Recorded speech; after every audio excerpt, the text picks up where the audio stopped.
Hey everyone, welcome back to the channel.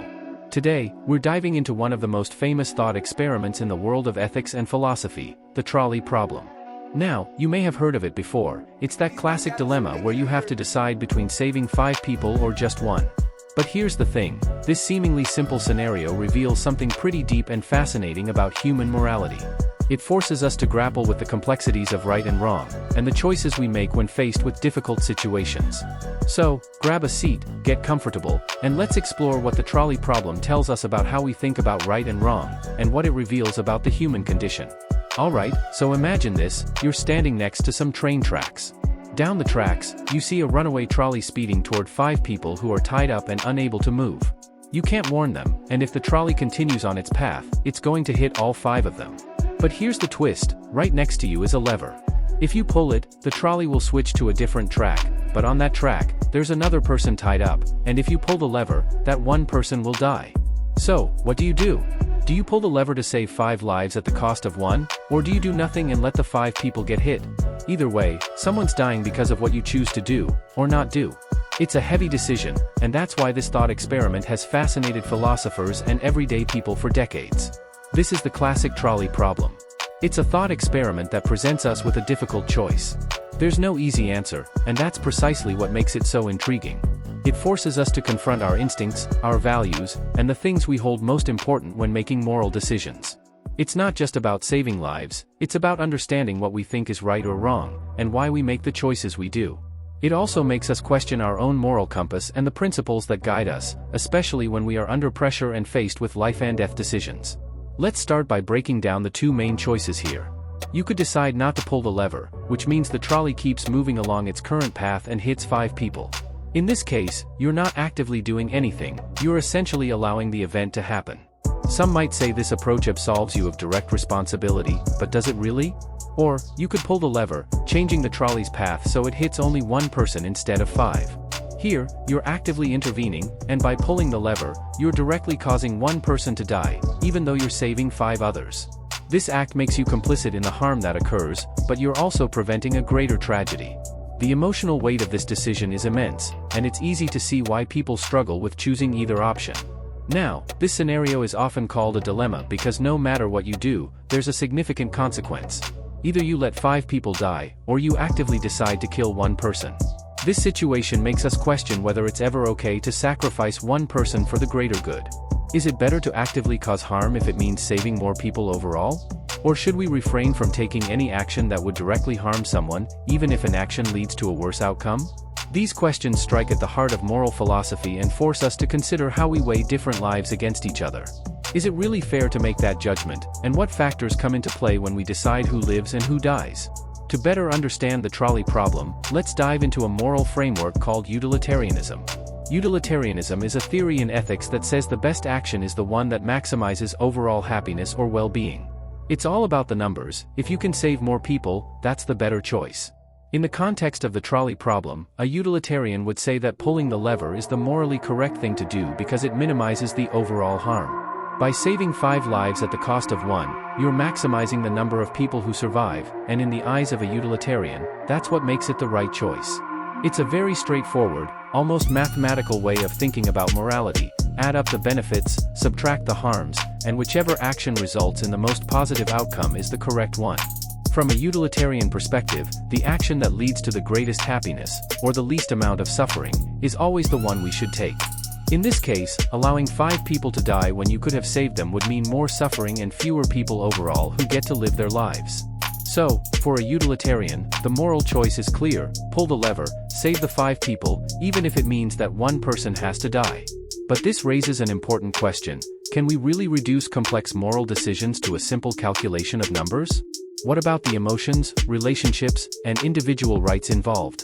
This is where utilitarianism can sometimes feel too cold or detached, especially when it comes to deeply personal ethical choices. But there's another way to look at this problem, and that's through the lens of deontology. Deontology is a moral theory that emphasizes duties, rules, and principles over the consequences of an action. A deontologist would argue that certain actions are inherently right or wrong, regardless of their outcomes. In the case of the trolley problem, a deontologist might say that pulling the lever is morally wrong because it involves actively choosing to end someone's life. For them, the act of killing, even if it saves more lives, is morally impermissible because it violates a fundamental moral duty, the duty not to kill. This duty-based approach puts a lot of emphasis on the sanctity of human life and the idea that certain actions are simply wrong, no matter the potential benefits. From a deontological perspective, it's not just about what happens in the end, it's about the actions we take and the rules we follow. In the trolley problem, even if doing nothing leads to more deaths, a deontologist might argue that it's still wrong to pull the lever because that would mean taking direct responsibility for someone's death. In their view, the end does not justify the means, and we have a duty to avoid intentionally harming others, even if it means that more people ultimately suffer. This perspective can feel more humane, as it respects the individuality and rights of each person involved. But it also raises difficult questions. How do we balance our duties with the practical realities of trying to minimize harm? Now, if that wasn't complicated enough, let's make things even more interesting by exploring some variations on the trolley problem. One of the most famous variations is called the fat man scenario. Imagine that instead of standing by a lever, you're standing on a footbridge next to a very large man. The trolley is still hurtling toward 5 people, but this time, there's no lever to pull. Instead, you have the option to push the large man off the bridge and onto the tracks below, which would stop the trolley and save the 5 people. But of course, the large man would die. So, do you push him? This version makes the ethical decision even harder. For many people, pushing the man feels a lot worse than pulling a lever. Even though the outcome is similar, sacrificing one person to save 5, the act of physically pushing someone feels more personal and more morally troubling. It raises questions about the distinction between directly causing harm and indirectly causing harm, and why we might see those actions differently. Why is pushing someone off a bridge so much more difficult to justify than pulling a lever? Is it because of the physical act itself, or because of the direct involvement in causing someone's death? Another variation is the surgeon scenario. Imagine a surgeon has 5 patients who all need different organ transplants to survive: a heart, a liver, a kidney, and so on. There's also a healthy person who has come in for a routine checkup. The surgeon realizes that, by sacrificing the healthy person and using their organs, they could save all 5 of the other patients. Should the surgeon do it? Most people would say absolutely not. But why? Just like in the trolley problem, it's a case of sacrificing one life to save 5. Yet, the idea of taking someone's organs without their consent feels deeply wrong, even if it would save multiple lives. This scenario introduces issues of consent, individual rights, and the moral implications of treating people as mere means to an end. These variations help us see just how complex moral decision-making can be. They challenge our initial intuitions and make us think about why we feel differently about certain scenarios that, on the surface, seem quite similar. Why is it that pulling a lever might feel acceptable to some, but pushing someone off a bridge or harvesting a person's organs feels morally wrong, even if the outcome's the same? These questions reveal the deep tensions between different moral frameworks and the difficulty of applying consistent principles to real-life situations. They also show us that our moral intuitions are not always as straightforward as we might think, and that context matters a great deal when we're making ethical decisions. So, why is the trolley problem so significant? Well, it's not just about deciding whether to pull a lever or push someone off a bridge. The trolley problem is important because it helps us explore the different ways we think about morality.